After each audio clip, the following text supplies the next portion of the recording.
정치권에서는 이런저런 추측들이 쏟아지고 있는데 총리 사임도 대비하면서 향후 전국 운영을 해야 한다는 목소리까지 나오고 있습니다. 보도에 김상욱 기자입니다.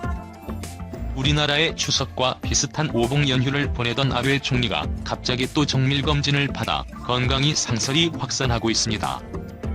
총리의 정밀 건강검진은 보통 6개월에 한 번. 지난 6월 정밀검진을 받은 이후 또 받았기 때문입니다. 체류 시간은 7시간 반. 총리 주변에서는 코로나19 사태가 터진 이후 연일 근무로 과로한 탓일 뿐 통상적 검사라며 건강 이상설을 일축했습니다. 병원 측도 지난 6월 검진에 따른 추가 검사라고 밝혔습니다. 하지만 최근 집무실에서 피를 토했다는 등의 건강 이상설 관련 보도가 잇따라 일본 언론과 정계는 촉각을 곤두세우고 있습니다. 관저 현관 같은 거리의 아베 총리 걸음걸이가 눈에 띄게 느려졌다는 분석 보도도 나왔습니다. 지난 4월에 비해 2.59초 길어졌다며 건강 이상설을 제기한 것입니다.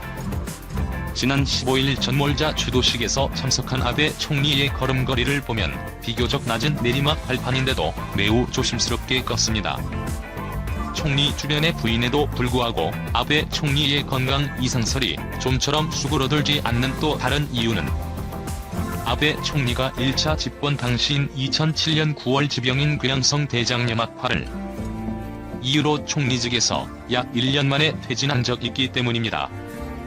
이로 인해 야권에서는 몸 상태가 나쁘다면 총리를 교체해야 한다고 주장하고 있고, 집권 자민당 일부에서도 총리 사임도 시야에 넣고 중의원 해산 등 향후 전국에 대처해야 한다는 목소리가 솔솔 나오고 있습니다.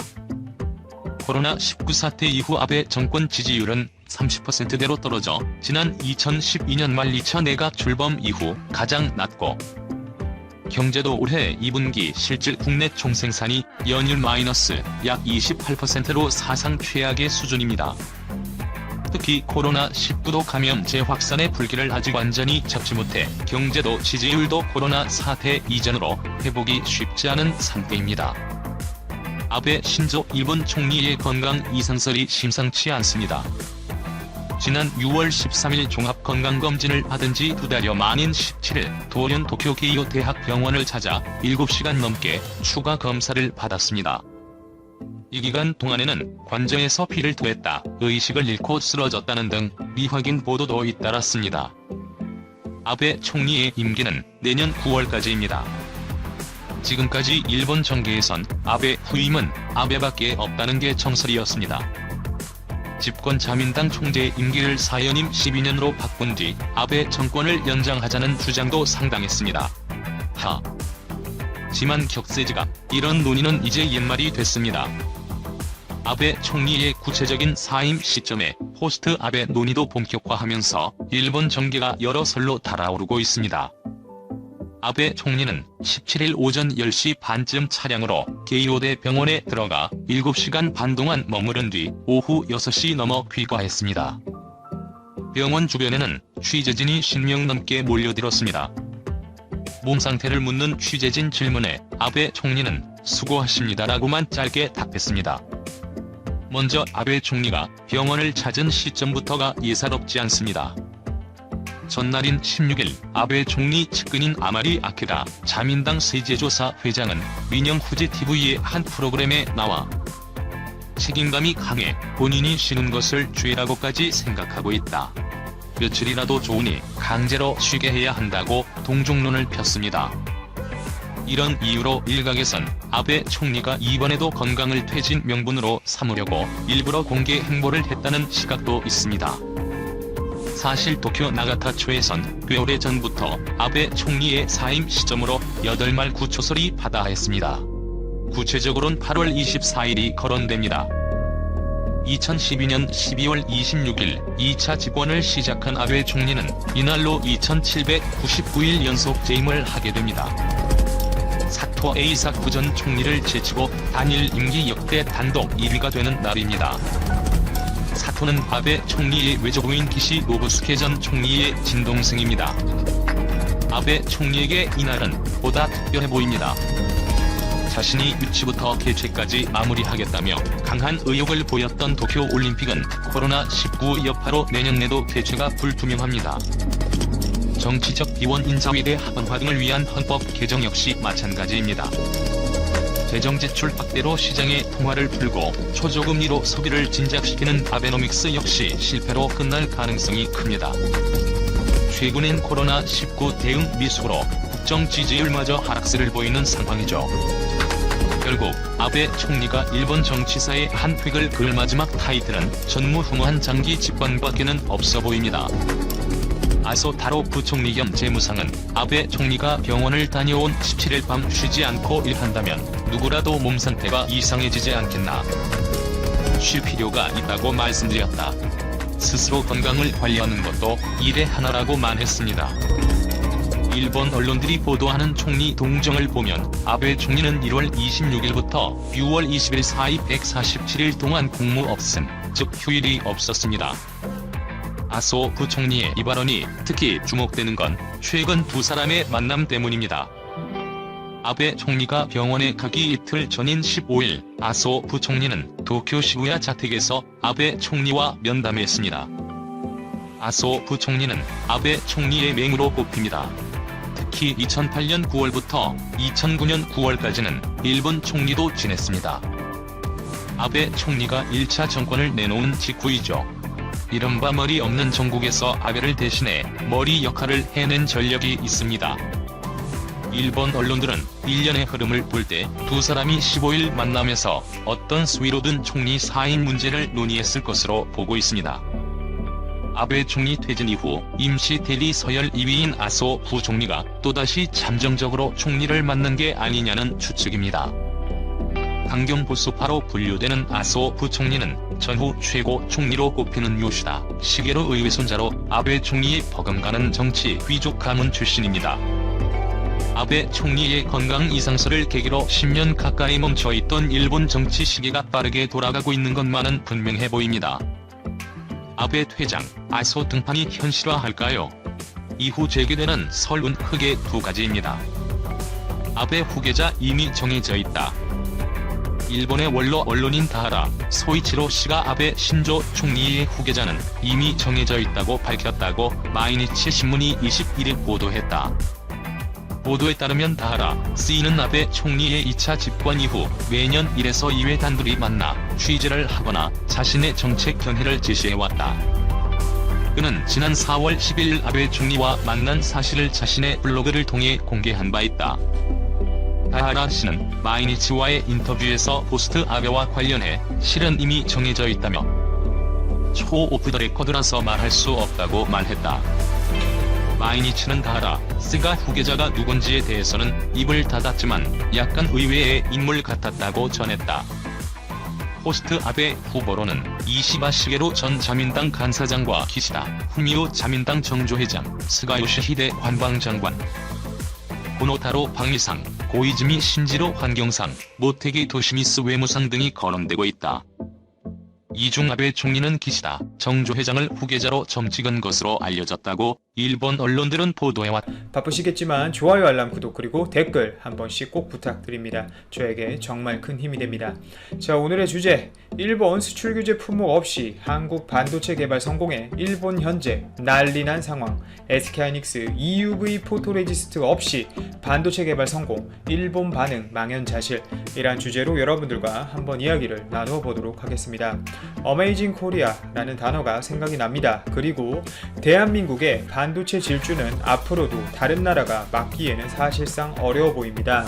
제목처럼 대한민국 SK하이닉스가 결국 해냈습니다. 특히 일본 수출 규제 품목으로 지정되었던 EUV 포토레지스트가 꼭 필요하다고 알려져 있던 3세대 10나노급 1Z 미세 공정을 적용한 16GB 더블 데이터 레이트 4, 일반적으로 DDR4라고 하죠. 이 D램을 SK하이닉스가 결국 EUV 포토레지스트 없이 개발을 해버린 건데요. 일본에 과연 이런 기사가 언론에 뜰지 모르겠습니다. 아무래도 부끄러워서 기사 올리지도 못하겠죠. 일본 너희 어떻게 할래 앞으로. 일본이 수출 규제해서 당장 EUV 포토레지스트가 없어서 대한민국 반도체 곧 망한다고 하시던 분들, 그리고 엄청난 위기감을 조성하던 언론사들은 아마 할 말을 잃었을 것 같습니다. 이렇게 되면 사실상 일본의 수출 규제, 그리고 수출 규제 품목으로 지정되어 있는 EUV 포토레지스트는 당장 SK하이닉스 입장에 있어서 필요가 없게 되어버린 겁니다. 실제 SK하이닉스는 해당 제품의 개발을 현 시점에서 마쳤고 올해 양산 준비를 통해 내년부터 메인 판매 제품으로 선정해 본격 양산에 들어가 시판할 예정이라고 밝혔는데요. 실제 이번 SK하이닉스가 개발한 수준의 제품을 삼성전자는 9월부터 양산해서 판매를 하고 있습니다. 이번 SK하이닉스가 개발한 제품은 삼성전자의 제품과 같은 용량을 갖게 되는데요. 미세하게 다르지만, 하지만 SK하이닉스의 제품과 삼성전자의 제품과는 조금 다른 점이 있습니다. 바로 반도체 생산에 있어서 공정 프로세스상 포토 공정 중 하나인 EUV 공정의 유무입니다. 방금 말씀드렸던 삼성전자의 3세대 DDR4 D램의 경우는 많지는 않지만 반도체 프로세스 진행 중간에 분명 EUV 공정이 들어가게 됩니다. 따라서 EUV 공정이 들어가기 때문에 자연스럽게 기존부터 일본으로부터 수입해오던 EUV용 포토레지스트가 필요할 수밖에 없는데요. 이러한 이유 때문에 사실 일본은 한국을 경제적으로 공격했던 것이고, 사실상 한국의 반도체 및 디스플레이 생산 업체인 삼성전자, SK하이닉스, 그리고 LG 디스플레이 및 기타 연관 업종의 기업을 타겟으로 했다는 이유입니다. 특히 일본의 수출 규제 이후 가장 처음 이슈가 되었던 것은 고순도 HF, 즉 불화수소였지만 점점 시간이 지날수록 반도체에 대한 유튜브나 정보가 많아지면서 가장 중요한 일본의 수출 규제 품목은 사실상 EUV 포토레지스트가 되었는데요. 특히 반도체 미세화에 있어서 절대적으로 필요한 소재임과 더불어 지금도 잘하고 있지만 앞으로 미래 반도체 시장을 이끌어 나가기 위해선 한국에게 있어 필수 불가결한 핵심 소재였기 때문입니다. 뿐만 아니라 액체 불화수소의 경우 저순도부터 고순도까지 현재 발빠르게 한국 업체들이 반도체 제조 업체들과 협력해 대응하고 있지만 아직까지 이 EUV 포토레지스트에 대해서는 불화수소 대비 큰 성과가 아직 없는 것이 현실입니다. 그만큼 이 EUV 포토레지스트라는 소재에 대한 기술은 벽이 높다는 이야기인데요. 결국 이를 벗어나기 위해 SK하이닉스가 노력을 한 것이고 그 결실을 맺은 겁니다.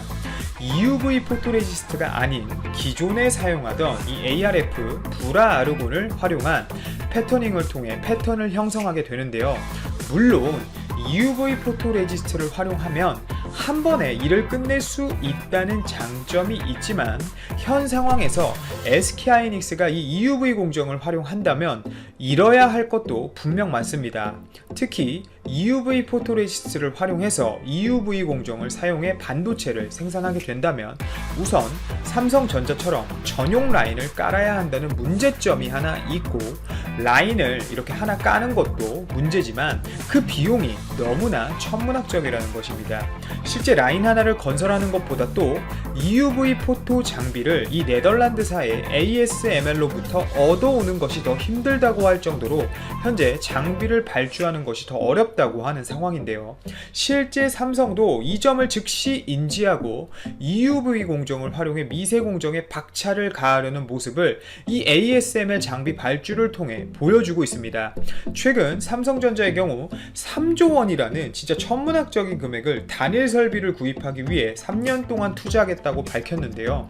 사실 삼성의 경우 현재 현금 보유액이 엄청난 상황에서 3년 동안 투자를 하겠다고 밝힌 점이 의아하실 수 있는데, ASML의 이 EUV 공정 노광기 생산 능력이 현재 수요를 못 따라가고 있기 때문입니다.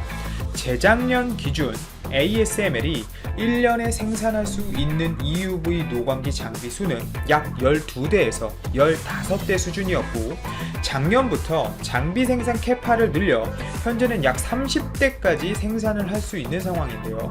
이마저도 현재 대만의 파운드리 업체인 TSMC 그리고 우리나라의 삼성전자가 사실상 발주를 해서 모두 독점을 하고 있는 상황이라고 해도 과언이 아닙니다.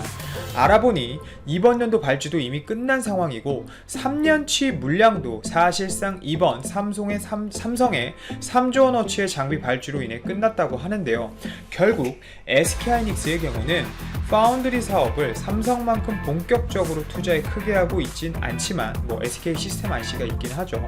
하지만 D램 시장에 있어서 삼성을 따라가고 있는 2인자의 위치이기 때문에 아마 EUV 공정을 활용할지 말지에 대한 고민이 충분히 많았겠지만 최근 반도체 시황 악화, 미중 무역 전쟁 및 한일 관계 마찰로 인해 EUV 공정을 활용하기 위한 설비 투자 방향 쪽보다는 기존 공정을 활용한 원가 절감 쪽으로 방향을 튼 것으로 판단이 됩니다.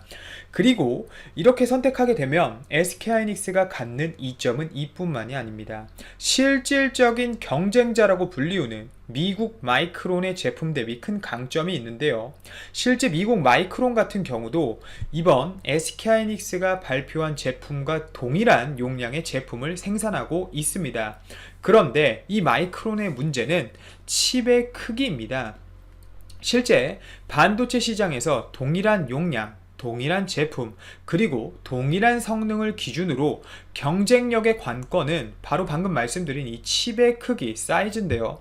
칩의 사이즈가 작으면 작을수록 동일한 수율로 웨이퍼를 생산한다는 베이스 하에 반도체 웨이퍼 내에서 생산할 수 있는 칩의 수는 크게 증가하게 됩니다. 이렇게 되면 동일한 웨이퍼에 동일한 재료를 넣고도 작은 칩을 생산하는 업체는 한 번에 더 많이 생산하게 되면서 생산 카파 면에서의 이점뿐만 아니라 단가 경쟁력까지 가져가게 되는데요. SK하이닉스의 칩이 미국 마이크론 칩보다 크기가 더 작은 것으로 현재 알려져 있습니다. 따라서 방금 말씀드린 것처럼 웨이퍼 한 장에서 뽑아낼 수 있는 칩의 개수는 SK하이닉스가 미국 마이크론 대비 경쟁력 우위를 점하고 있는 것이며 이는 결국 단가로 이어지기 때문에 결국 우리가 알고 있는 치킨 게임만 생각을 해봐도 당연히 대량 생산에 들어갔을 때에는 SK하이닉스가 미국 마이크론을 이길 수밖에 없다는 구조인 겁니다. 결국 이렇게 되면 미국과 일본이 손잡고 한국을 치기 위해 반도체 수출 규제를 했다는 이야기는 사실상 팩트이던 간에 아니던 간에 무용지물이 되어버린 셈이 되어버림과 동시에 실제 이야기가 팩트가 아니라고 해도 일본의 수출 규제는 당장 한국을 멈추기엔 어려워진 셈이 되어버린 것입니다. 일본은 수출 규제 이후 정말 어려운 상황을 보내고 있는 상황입니다. 일본 불화수소의 경우 불화수소 생산업체의 매출의 97%가 급락했을 정도로 현재 일본 모리타 화학은 어려운 시기를 보내고 있는데요. 이뿐만이 아닙니다. EUV 포토레지스트 제조 업체들 또한 한국으로 원재료를 우회 수출해 한국 전용 공장에서 생산을 해 삼성전자나 SK하이닉스 등에 납품을 하고 싶다고까지 이야기하는 상황인데요. 하지만 이런 일본 업체들의 생존을 위한 몸부림은 앞으로도 사실상 쉽지 않아 보입니다. 액체 불화수소의 경우는 대한민국 반도체 3대장이라고 불리우는 삼성, SK하이닉스, LG디스플레이 모두가 사실상 세븐나인 수준의 저순도 액체 불화수소의 경우는 모두 국산화를 완료한 상태이며 고순도 불화수소 같은 경우도 현재 삼성은 다른 협력 기업들과 함께 그리고 SK는 SK 머터리얼즈 등을 통해 연내 테스트를 마치고 당장 내년부터 즉시 반도체 생산 공정에 투입을 하겠다고 밝힌 상태인데요. 뿐만 아니라 현재 EUV 포토레지스트 같은 경우는 미국의 듀폰사까지 시장으로 치고 들어와 그나마 잠시 독점을 하고 있던 이 일본 업체들의 시장 체계가 끝났다는 분석이 나오고 있습니다.